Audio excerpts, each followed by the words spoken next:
자, 그러면 9번 2019년 서울 문제입니다. 축전기 콘덴서죠. 콘덴서에 관련된 문제고요. 콘덴서는 뭐 마찬가지 축전기지 않습니까? 축전지의 개념이라고 보시면 되는데 그 전기를 모으는 그 개념이 용량이 크지 않고 순간순간 작은 양의 전기를 모으는 녀석이다라고 보시면 되겠습니다. 그래서 금속 판 사이에 거리에 반비례한다라고 보시면 되겠죠. 판이 더 가까이 붙으면 붙을수록 이온과 전자가 있으면 얘가 더 이상 떨어지지 못하고 양전하고 전자가 있으면 걔가 딱 붙어 있다는 개념이죠. 왜? 자석을 가까이 가져가게 되면은 얘가 어떻게든 자꾸 붙으려고 하는 성향이 강해진다는 얘기죠. 그럼 그 자력을 구성하고 있는 전자하고 양전화 이런 것들이 또 흩어지지 않을 겁니다. 그래서 전기를 많이 모을 수 있다는 개념이에요. 즉 뭐야? 거리가 작아지면 작아질수록 더 많이 모을 수 있어요. 붙으면 안 돼요, 대신에. 붙으면 손잡고 나가버리면 되죠. 그래서 자석이 붙으면 안 되는 것처럼 떨어져 있는 것, 최대한 근접 거리에 있을 때 많은 전기를 모을 수 있어서 금속판 사이의 거리에는 뭐다? 반비례한다라고 보시면 되겠죠. 자, 그 다음에 금속판이 길면 길수록 더 많은 전기를 모을 수 있을 거고요. 금속판 사이의 절연도가 너무나게 좋아요. 절연도가 너무 좋아서 어떻게 가까이 바짝 붙여도 어떻게 한다? 절연체에 의해서 절연을 제대로 유지할 수 있으면 더 많은 전기를 모을 수 있다는 개념인 거죠. 그리고 이제 가해지는 전압이 높으면 높을수록 마찬가지 많은 전기를 모을 수 있다라고 보시면 되겠습니다. 자, 그 다음에 축전지식 점화장치에서 점화 순서 나열한 거죠. 자, 배터리입니다. 자, 배터리에서 먼저 시작하게 되고요. 제일 마지막에 들어갈 녀석을 한번 찾아보자는 얘기죠. 맨 마지막에 들어가야 될 게 점화 플러그잖아요. 여기 지금 순서를 보니까 제일 마지막에 고전압을 공급해주는 장치이기 때문에 그래서 얘가 디귿이 되면 될 것이고요. 자, 그 다음에 배전기, 점화 스위치. 점화 스위치 이제 키 스위치인 거죠. 키 스위치 신호에 의해서 배터리 전원이 이렇게 들어간다는 개념이죠. 그래서 키 스위치와 연결되어 있는 게 뭐다? 점화 코일이죠. 점화 1차 코일이죠. 정확하게 하면. 점화 1차 코일과 연결이 되죠. 접점과. 그래서 캠에 의해서 접점을 떼준다고 했어요. 그러면은 캠에 의해서 접점을 떼면 1차 코일에는 자기 유도작용, 2차 코일에는 상호 유도작용에 의해서 그 고전압이 어디로 간다? 배전기 로터로 들어간다고 했잖아요. 그래서 그 배전기 로터에서 1, 3, 4이 나눠주는 게 어디로 간다? 점화 플러그로 가게 된다라는 개념으로. 그래서 니은, 리을, 기역, 디귿을 순서대로 답을 선택하시면 되겠습니다. 자, 축전지식 점화장치 특징을 잘못 설명한 것을 고르러 갑니다. 자, 구조가 간단하다. 자, 이게는 이제 이것도 문제를 잘 보셔야 될 게, 지금 기준으로 얘기하면 이거 완전 틀린 문제예요. 자, 구조가 간단해요. 간단합니까? 뭐 배전기 있고 여러 가지 구성 부품들이 많다는 개념인 거죠. 그리고 저속 회전 시에는 높은 전압을 얻기 힘들다. 마찬가지 얘가 지금 전자제어에 비하면은 당연히 저속 회전할 때 높은 전압을 얻기 힘든 게 맞아요. 맞는데 여기가 답이 된 이유는 요때 당시에 축전지식 점화장치 처음 초창기 나왔을 때 문제 낸 것을 그걸 요가 없이 그대로 문제를 출제했다는 개념인 거예요. 그래서 현재 시점으로 봤을 때 전혀 맞지 않는 얘기지만 그때 그 시점으로 돌아가가지고 문제를 본다라고 가정을 해야 돼요. 그래서 이런 문제는 걸러져야 되는데 2013년도에 출제를 했더라고요. 그래서 구조가 간단하다. 그때 당시에는 구조가 간단했겠죠. 그리고 조속 시에 높은 전압을 얻을 수 있다라는 개념으로 이해하시면 되겠습니다. 그리고 점화 시기 조정 범위를 넓게 할 수 있습니다. 진공식 혹은 진각식 이런 거 가지고 넓게 할 수 있다는 개념으로 이해하시면 되겠습니다. 그리고 그때 당시에는 자동차용 기관에 널리 사용되고 있을 때의 기준이다라고 보시면 되겠습니다. 지금 안 쓰잖아요. 지금 시점하고 맞으면 비교하면 문제가 안 되지만 그때 당시로 얘기했을 때는 가장 좋은 시스템이고 그 시스템에 대해서 잘못 설명한 것은 2번이다. 이렇게 보시면 되겠습니다. 자, 진각시키는 거죠. 진각, 지각. 이거 같은 경우는 전자제어하기 전에 점화를 어떻게 원심력에 의해서 진각, 지각시키든지 아니면은 진공도에 의해서 진각, 지각 시킬 수 있었다라는 개념인 겁니다. 흡기다기관, 혹은 서지 탱크라고 얘기했던 부분인 거죠.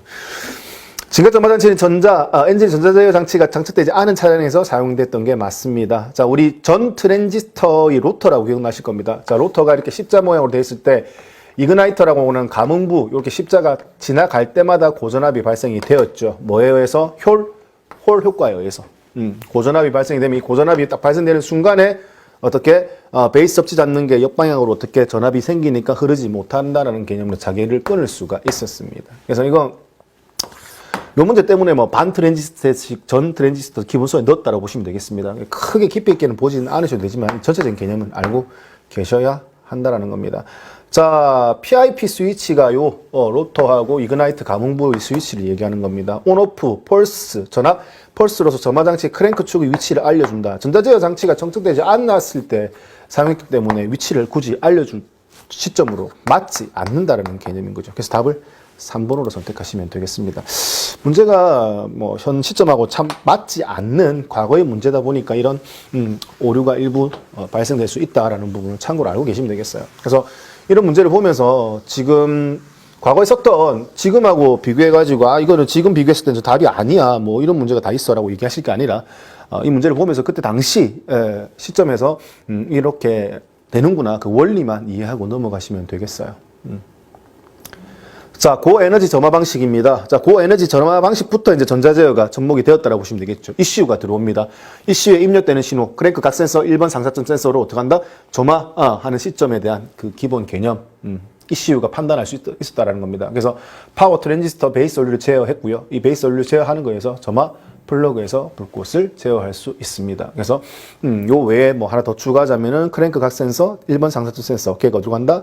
ECU로 들어가고 ECU가 파워 트랜지스터를 구동하게 되고 그 다음에 파워 트랜지스터의 제어에 의해서 점화 코일에서 고전압을 만들고 걔가 고압 케이블을 타고 점화 플러그로 내려가게 된다. 그런 개통도를 머릿속에 쭉 넣어 보시면 된다라는 개념인 거죠.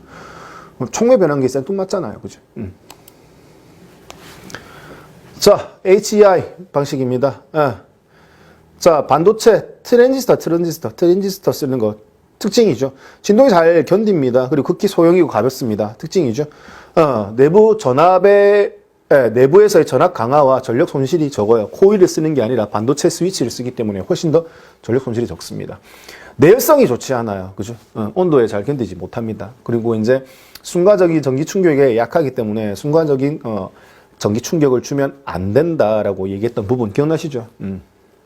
그래서 내열성이 좋지 못하기 때문에 팬이라든지 쿨러 이런 거 써가지고 어떻게 식혀줄 필요성이 있다는 얘기입니다. 그렇죠? 기계적으로 강화 수명 길며 예열하지 않아도 바로 작동될 수가 있습니다. 코일 쓰는 게 아니기 때문에.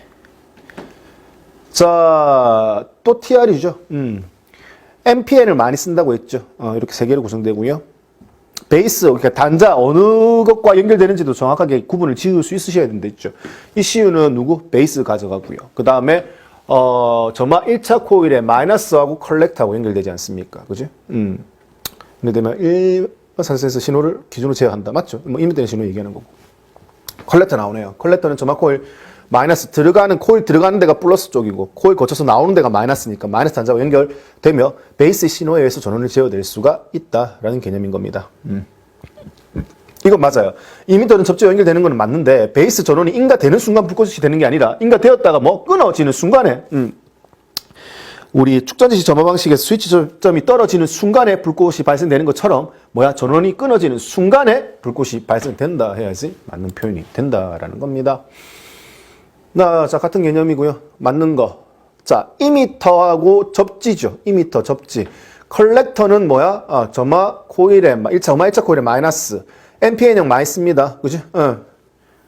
베이스가 많이 받습니다. NPN 맞아요. 게이트는 에게케. 이거는 사이리스터의 하나의 단자다라고 보시면 되겠습니다. 사이리스터가 뭔데? 참고로 알고 계세요. P형 반도체, N형 반도체 3개를 접합을 한 게 트랜지스터라고 얘기했잖아요. 4개를 접합한 걸 뭐라고 한다? 사이리스터라고 표현을 하게 됩니다. 자, 사이리스터의 단자에 크게 3가지가 있다고 보시면 되겠어요. PN 접합했다라고 보시면 되고, 플러스를 에노드라고 하고요. 그 다음에 마이너스를 뭐라고 한다? 캐소드라고 합니다. 그리고 제어하기 위해서 게이트가 포함이 됩니다. 그래서 표시는 이렇게 하고 이런 식으로 게이트가 연결이 된다는 개념인 겁니다. 자, 작동은 트랜지스터하고 비슷합니다.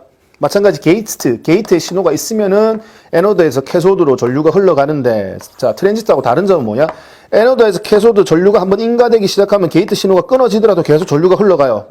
에노드에서 캐소드 쪽으로 전류를 흘리지 않는 그 순간까지요. 그게 조금 차이점이 있어요. 그래서 에노드에서 신호를 완전히 죽여야지만 어떻게 된다? 전류가 없어지게 되고 다시 흐를 때는 게이트에 신호가 필요하다라는 그런 개념으로 쓰는 게 뭐다? 사이리스터입니다. 에노드, 캐소드, 게이트. 그렇게 비단적하라는 게 뭐다? 게이트다. 이거는 사이리스터에 대한 설명이다 라는 개념이죠. 트랜지스터. 자, 이슈와 연결된 거 베이스입니다. 그죠? 자, 이것도 앞에서 언급했잖아요. 크랭크 각세서 신호가 어디로 간다? 1번 상승점 센서 신호와 함께 이슈로 가고요. 이슈는 액추에이터인 파워 TR 제어하죠. 점막 코일이 1차 코일의 전원을 끊어서 자기도작용, 2차 코일의 상호이도작용. 그게 현재 고압 케이블을 통해서 배전기 중심적으로 로터, 그 다음에 고압 케이블, 점막,